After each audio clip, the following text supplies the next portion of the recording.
students, how are you all? This is the third lecture of class 9 science chapter number 10, that is gravitation. So today we are going to learn about free fall. In the last lecture we have learned about the gravitation. We have learned the introduction of gravitation. We have also learned the example 10.1. We have also discussed about the planetary motions. We have discussed about the universal law of gravitation, and the last one was importance of universal law of gravitation. What is the importance of gravitation? That is, it is a force which binds us to the earth. हम अर्थ पे टिके हुए हैं, that is because of gravitation. अर्थ के around बहुत सारे gases है, वो स्पेस में कहीं दूर क्यों नहीं चले जाते? Because of gravitation. एटमोस्फियर और वो सारे पार्टिकल्स अर्थ से बाइंडेड है, that is because of gravitation. Motion of moon around the earth, the motion of planet around the sun, the tides and ebbs due to the moon and sun, these all things are the importance of the universal law of gravitation. That is only and only because of gravitation. अगर gravitation नहीं होता तो ये सारी चीज़ें possible नहीं होती. Now free fall, what do you mean by free fall? तो let us take an example. कोई भी चीज़ को उछालते हैं, then it will move up to a specific height, and then after reaching at that height it will move in the downward direction without applying any kind of force. कि भाई ऊपर जाने के लिए तो उसको मैंने फोर्स अप्लाई किया था, लेकिन नीचे मैं नहीं खींच रहा हूँ. दैट इज अकॉर्डिंगली वो ऑब्जेक्ट खुद ब खुद नीचे आ रहा है. So that is a free fall. That condition is known as free fall. सोचो, आप प्लेन से जंप कर रहे हो, दैट इज फ्री फॉल. आपने प्लेन से जंप किया, clear? So that is your free fall. तो लेकिन उसमें क्या ऐसा कभी कुछ हुआ कि आपकी स्पीड में कोई चेंज आया? आपने जंप किया तब कुछ अलग स्पीड थी, नीचे जाओगे तो कुछ अलग स्पीड होगी, ऐसा कुछ होगा? बिल्कुल होगा. As and when we move from top to the bottom, continuously our speed increases. कि हमारी जो वेलोसिटी हो बेटा, कंटिन्यूअसली इंक्रीज होती है. यस और no? And the motion in which velocity changes is known as accelerated motion. So there is a constant acceleration of an object, कि constantly हमारी स्पीड इंक्रीज हो रही है, वेलोसिटी इंक्रीज हो रही है. So that is accelerated motion. During that accelerated motion force कितना लगेगा? What will be the force? 9th chapter में हमने एक फॉर्मूला पढ़ा था, that force is equals to मा. फोर्स इक्वल्स टू मा, second law of motion, second law of motion. लेकिन यहां पे जो एफ क्या है? एफ क्या है? F is force. एम क्या है बेटा? M is mass. ए क्या है? ए इज एक्सेलरेशन. लेकिन अभी हम जो एक्सेलरेशन ले रहे हो, कौन सा एक्सेलरेशन है? That acceleration is because of gravity. That acceleration is because of gravity. इसीलिए हम ए की जगह लिखेंगे स्मॉल जी. वाई? क्योंकि हमें पता चले it is not a simple acceleration, it is during the free fall, and that acceleration is gravitational acceleration. That is gravitational acceleration. Clear? And the force is gravitational force, and the force is gravitational force. See here. तो अगर ये चीज ऐसी है तो यहां पे हमारे पास फोर्स की एक और फॉर्मूला है, F is equals to G m1 m2 upon D square. m1 m2 upon D square. Suppose it is somewhat object, तो यहाँ पे मास ऑफ ऑब्जेक्ट लिखते हैं. So one is m and another m will be mass of earth, क्योंकि हम अर्थ के बारे में बात कर रहे हैं. So that is mass of earth. So we have one formula, F is equals to m, another formula is F is equals to g m me upon d square, where m is mass of an object, mass of object. What is me? That is mass of earth, mass of earth. What is d? Distance between two object. Suppose ये अर्थ है और यहाँ पे हम खड़े हैं बेटा, है ना? तो यहाँ पे हम खड़े हैं, then what will be the distance? It will be from the center of the earth, क्योंकि gravitational force center तक लगता है, and that is radius of the earth. That is radius of the earth. Clear? That is radius of the earth. समझ में आया? The distance between two object will be radius of the earth. That is radius of the earth. Clear? तो सारी चीज़ें हमें values मिल गई। And what is G? G is the gravitational constant, उसकी वैल्यू क्या होती है 6.67 into 10⁻⁻11 newton metre square upon KG square. Clear? Sure? So it is quite simple. तो यहाँ पे हमारे पास दो इक्वेशन है, F is equals to M A and we have also F is equals to G M M E upon D square. तो इन दोनों इक्वेशन को हम कंपेयर करते हैं। एम ए की जगह हम क्या लिखेंगे बेटा? M G. एम ए की जगह क्यों लिखेंगे? जी, because acceleration is gravitational acceleration. So here लिख सकते हैं हम from equation 1 and equation 2 mg is equals to capital G m e upon d square. Therefore mm cut हो सकते हैं यहाँ पे, so for G is equals to G m e upon d square. तो अभी हम वो देख रहे थे कि कोई भी ऑब्जेक्ट जब फ्री फॉल करता है बेटा, है ना, कि यहाँ से छोड़ दिया, so it performs an accelerated motion and that accelerated motion do have a acceleration and that acceleration is equals to G M E upon D square. तो यहाँ पे अगर मैं आपको सबकी वैल्यूज दे दूँ तो इतना तो आप कर पाओगे कि आपको जी की वैल्यू मिल जाए। See if we have the value of each and every formula, each and every component of the formula, then we can find the value of G. अगर ये सभी क्वांटिटीज की वैल्यू अगर मैं आपको दे दूं, जी की वैल्यू तो हमें पहले से ही पता है, मास ऑफ अर्थ दे दूं, रेडियस ऑफ द अर्थ दे दूं, then you would be able to find the value of G. You would be able to find the value of G. So let us do that. यहाँ पे आपको ये formula याद रखनी है, जिनको जो लिखना है लिख लो फटाफट से। Now we have the formula small G is equals to capital G into M E upon D square. So we have G is equals to capital G M E upon D square. We have a value of G that is 6.67 into 10 raised to minus 11. What is mass of Earth? Mass of Earth is 6 into 10 raised to 24 kg upon what is D square, that is radius of Earth is 6.4 into 10 raised to 6 meter and that is d square. तो इसका भी क्या करना पड़ेगा? Square. सारे digits एक तरफ, 10 raise to power एक तरफ, 6.67 इंटू 6 इंटू 10 रेज टू 24, ये 10 रेज टू 11 है तो माइनस 11 हो जाएगा, बेस सेम पावर चेंज होगा तो ऐड हो सकता है। सो दैट इज 6.4 का स्क्वायर करेंगे तो बेटा 6.4 इंटू 6.4 इंटू 10 रेज टू 6 का स्क्वायर करेंगे तो 10 रेज टू 12। अगेन जब पावर का स्क्वायर होता है तो उसका 10 रेज टू 36 मत कर देना, it will be multiply. Power का पावर मल्टीप्लाई होता है तो 6 raise to 2 that is 12। Clear? So now again point को हटा देते हैं, 667 अपॉन 100। 6.67 को मैंने क्या लिखा? 667 upon 100 into 6 into 10 raised to 24 minus 11, 10 raised to 24 minus 11 that will be equals to 10 raised to 13. Now ये जो 12 है ऊपर जाएगा तो बेटा माइनस 12, ये जो पावर है ऊपर जाएगा तो माइनस में हो जाएगा।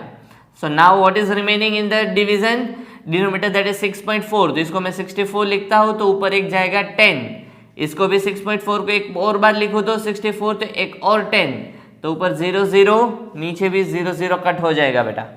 So now we have to multiply 667 into 6. So it is 667 into 6, 6 7s are 42, 2 4 carry, 6 6 are 36, 0 4 carry, 6 6 are 36, 0 4 carry. So that is 4002. Now what is 64 into 64? वो हमें यहाँ पे multiply करना पड़ेगा. That is 64 into 64. 4 4s are 16, 6 4s are 24 plus 1 25. 0 6 4s are 24, 2 carry, 6 6 are 36 plus 2 that is 38, 6 9 0 4 that is 4096, 4096। और यहाँ पे 10 raised to 13 minus 1 minus 12 that is 10 raised to 1 that is only 10। तो यहाँ पे हटा दो 10 को तो यहाँ पे पीछे एक 0 लग जाएगा। सो हियर अगर 40,000 एंड 20 को डिवाइड करेंगे 4096 से तो आपको अप्रोक्सीमेट आंसर मिलेगा बेटा 9.8 metre per second square as it is acceleration. Unit कैसे पता चला metre per second square? It is acceleration. इनका अगर डिवीजन करते हैं तो क्या होगा? 9.8 समथिंग आपको आंसर मिलेगा। वाई? क्योंकि देखो 4096 टेंजा करेंगे तो 40960 that is bigger than this number, so हम क्या करेंगे? 9 करेंगे, it will be 9 and then again it will be 1 time 8 so that is equals to 9.8 meter per second square and here it is as it is gravitational square so we are adding the unit meter per second square, metre per second square. तो ये सारे calculations बेटा अगर आप सही से कर पाओगे, this is simply mathematical calculations. अगर ये मैथमेटिकल कैलकुलेशंस में आप गफला करोगे बेटा तो फिर छोड़ ही दो, बिकॉज इन दिस चैप्टर हमेशा हमें करना है addition, multiplication, subtraction, division, but यहां पे आपको वैल्यूज थोड़ी सी बड़ी मिलेगी, 6 6 6 7 into 6, but if you are in the 9th standard तो वैल्यूज बड़ी नहीं कहनी चाहिए। This is just a lack of practice, this is just a lack of practice. तो सिंपली ये चीज आप अच्छे से करो, multiplication, division, then you would be surely able to solve the numericals. तो यहाँ पे हमने तो क्या किया? सबसे पहले तो हमने जी का फॉर्मूला फाइंड आउट किया। जी का फॉर्मूला हमने कैसे फाइंड आउट किया बेटा? तो जी का फॉर्मूला हमने फाइंड आउट किया, यहाँ पे देख लो मैं थोड़ा सा समझा रहा हूं कि हमने दो इक्वेशंस को कंपेयर किया, that F is equals to ma, that is mg, and the another formula for the force that is g m into me upon d square। दोनों तरफ से mm कट हुए तो g की वैल्यू मिली हमें g me upon d square, but we have the value of me that is 6 into 10 raised to 24 kg। We have the value of d and that is equals to 6.4 into 10 raised to 6 meter। So we have these two value. We also have the value of capital G that is 6.67 into 10 raised to minus 11. Substituting all the three values in this formula, we are getting this one। यहाँ पे हमने ये किस तरीके से किया? Why we are using G instead of A? Because as it is acceleration and acceleration is due to gravity, so it is also can be said as gravitational acceleration during the free fall। During the free fall, A can be written as small g because acceleration is gravitational acceleration, and this force applied on the object कि acceleration तभी हो सकता है when there is a force acting on an object and that force is gravitational force। So we can also write F is equals to ma की जगह दूसरा formula use हो सकता है that F is equals to g m into me upon r square। तो वहां पे हमने इन दोनों फॉर्मूलाज को कंपेयर कर दिया of the force। Now mm is cancel on the both the sides and g। तो ये थोड़ा सा यहाँ पे आपको ध्यान रखना है that how the value of g is obtained, and after obtaining the formula for the g, substitute the values of each and every quantity present in the formula। We have the value of g that is 6.67 into 10 raised to minus 11, mass of earth, radius of the earth।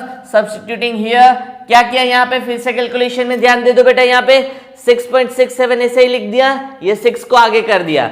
Now we have the power minus 11 and 24, so 24 minus 11, और नीचे हमने क्या किया? 6.4 into 10 raised to 6 का square है, तो 6.4 into 6.4 होगा as it is square, so it is 6.4 into 6.4 into 10 raised to 12 because power into power is into multiplication, so 10 raised to 6 raised to 2 it is equals to 10 raised to 12। See, now 6.67, removing the decimal point, 667 divided by 100 into 6, no decimal point तो सीधा ही लिख दिया, into 10 raised to 24 minus 11 that is 13, 10 raised to 12 ऊपर जाएगा तो minus 12 हो जाएगा, तो 13 minus 12। Now moving on to this 6.4, removing the decimal point, 64 or above 10, again 64 above 10, 0 0 0 0 cut, 667 into 6 that is 40,020, 64 into 64 that is 40,096, sorry 4,096। Clear? यहाँ पे वैसे तो 667 into 6 सिर्फ 4002 आता है, but here 10 raised to 13 minus 12 that is into 110 बच जाएगा, तो into 10 करते तो into एक 0 एक्स्ट्रा ऐड हो जाता है। Now dividing 40,020 by 4,096 we get the answer approximate 9.8, क्योंकि वहां पे आगे थोड़ा सा नंबर इंक्रीज हो रहा है कि बढ़ता जाता है, डेसिमल पॉइंट के बाद भी वैल्यूज आती रहती है. So we have stopped here, that is 9.8 metre per second square. Round up करेंगे तो क्या मिलेगा हमें? 9.8 metre per second square, and that is value of the capital G. Clear? Now again one more thing, यहां पे भी मैं रब कर रहा हूं बेटा. आपको अर्थ का स्ट्रक्चर पता है? How do the earth look? Is it circular? No, it is not circular. It is not circular. कि अर्थ का अगर हम स्ट्रक्चर देखें ना बेटा, तो अर्थ का स्ट्रक्चर कुछ ऐसा है ना, कि वो बीच में से थोड़ा सा फूल गया है ना. इक्वेटर जहां पे वो फूल गया है, लेकिन उसके जो पोल्स है ना, तो पोल्स पे थोड़ा सा फ्लैट है. यहां पे कैसा है बेटा? फ्लैट है ऑन बोथ द पोल्स. अगर उसका सेंटर हम देखते हैं, तो यहां से ये जो डिस्टेंस लेते हैं, सपोज डिस्टेंस d1, और ये जो डिस्टेंस लेते हैं d2, then d1 is greater than d2. d1 is greater than d2, कि यहां पे डिस्टेंस ज्यादा है, यहां पे डिस्टेंस कम है. तो ये जो वैल्यू होगी वो बड़ा वैल्यू होगा, यहां पे जो वैल्यू होगा छोटा वैल्यू होगा. तो यहां पे है ना g की वैल्यू बड़ी आती है, और यहां पे g का वैल्यू स्मॉल आता है. यहां पे जो ग्रेविटेशनल एक्सेलरेशन का जो वैल्यू निकाला ना हमने, वो थोड़ा सा छोटा रहता है. और यहां पे जब हम पोल्स के बारे में बात करें, कहां पे बेटा? पोल्स के बारे में. And what is this thing? It is an equator. तो इक्वेटर पे बात करें बेटा, then the g value of g is smaller and at the poles value of g is bigger. Why? Because the distance of the centre and the pole is smaller and distance of the equator to the centre is bigger. तो जितना बड़ा distance होगा, gravitational force कम होगा, तो gravitational एक्सेलरेशंस भी कम होंगे. अगर हम जितना बड़ा डिस्टेंस लेते हैं, तो ग्रेविटेशनल फोर्स क्या हो जाता है बेटा? कम हो जाता है, ग्रेविटेशनल एक्सेलरेशन भी कम होता है. जितना डिस्टेंस कम होगा, ग्रेविटेशनल फोर्स उतना इंक्रीज होगा, ग्रेविटेशनल एक्सेलरेशन भी उतना ज्यादा होगा.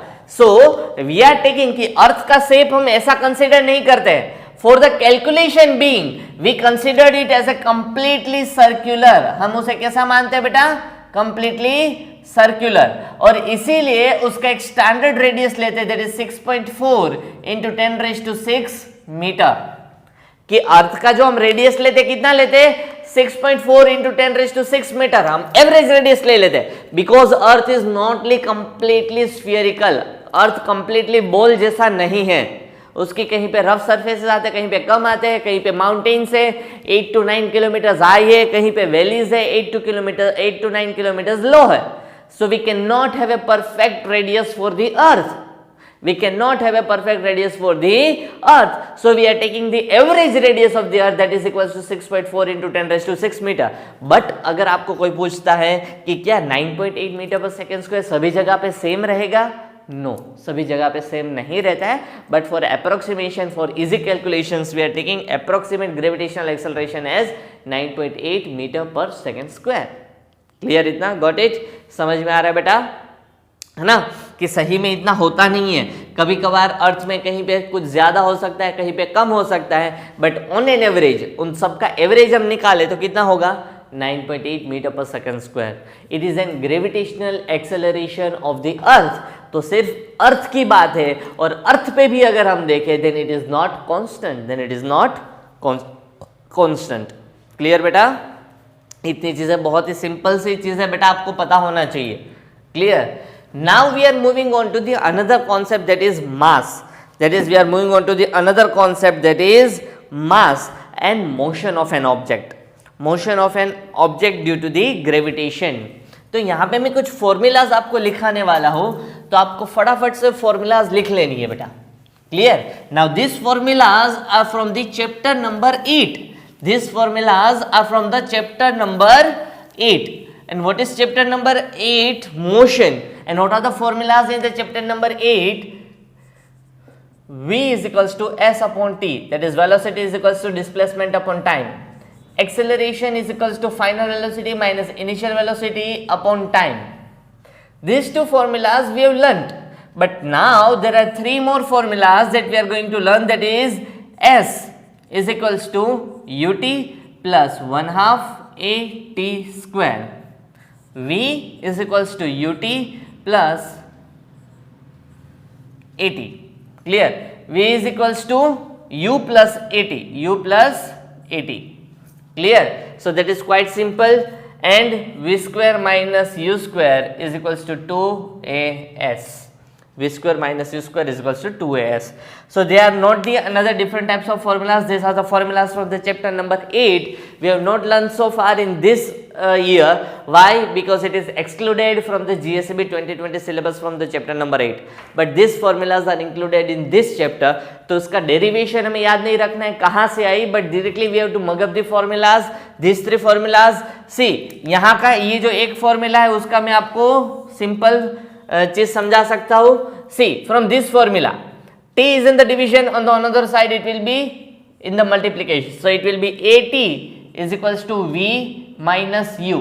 माइनस u को इस तरफ लाता हूं तो क्या हो जाएगा u plus at, because u will be in positive, minus u हो जाएगा तो पॉजिटिव u हो जाएगा, is equals to v. So I have written the same thing, v is equals to u plus at, v is equals to u plus at. So it is from this formula. तो ये हमें formula मिल जाता है. Clear? So now what is the thing? S is equals to displacement, u is equals to initial velocity, t is equals to time, 1/2, a is equals to acceleration, t is equals to time. Now v is equals to final velocity, u is equals to initial velocity, a is equals to acceleration, t is equals to time. v is equals to final velocity, u is equals to initial velocity, a is equals to acceleration, s is equals to displacement. तो यहाँ पे मैं आपको इन सब चीजों की values लिखा रहा हूं, क्या क्या मतलब है, तो आपको फटाफट से लिख लेना है that S is equals to displacement,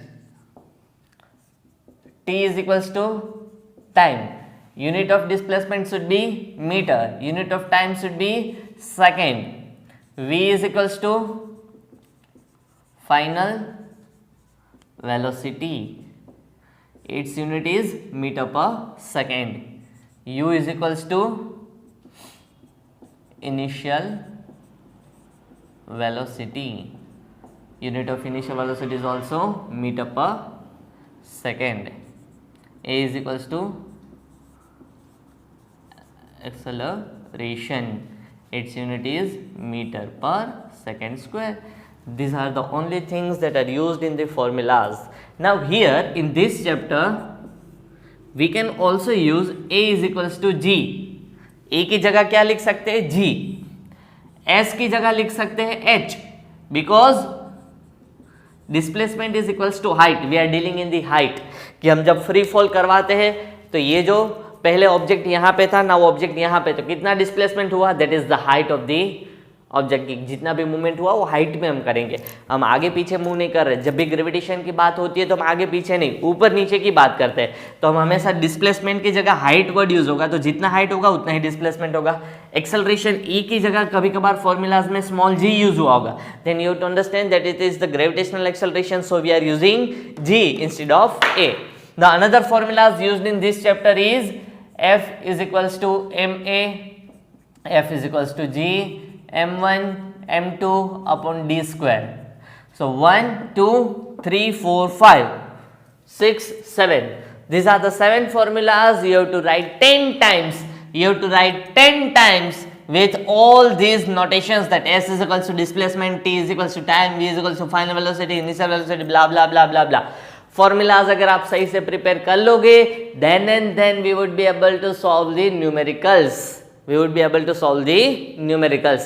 तो नेक्स्ट लेक्चर में हम यहीं से आगे बढ़ेंगे बेटा, but we will convert this formula into the gravitational formulas. कैसे कि भाई s की जगह h लिख देंगे, a की जगह g लिख देंगे, a की जगह g, जहां पे भी a आता है वहां पे g, जहां पे s आता है वहां पे h. So that is nothing else. तो इसीलिए मैंने आपको लिखवाया कि a की जगह g लिख सकते हैं, s की जगह h, that is for height लिख सकते हो. Clear? So that is one and the same thing, but if before that you need to remember these formulas. We have not derived in the chapter number 8 for this year because it is excluded in GSEB 2020. But आपको ये चीज ध्यान में रखनी है. You have to mug up these formulas. You have to mug up these formulas. You have to remember these formulas. तो ये अगर आप करेंगे, then we will move on to the examples which are related to these formulas. They are quite easy. They are quite interesting if you know these formulas by heart. Clear? तो आपको ये चीज आपको प्रिपेयर कर लेनी है, 10-10 बार लिखना है. थैंक यू बेटा.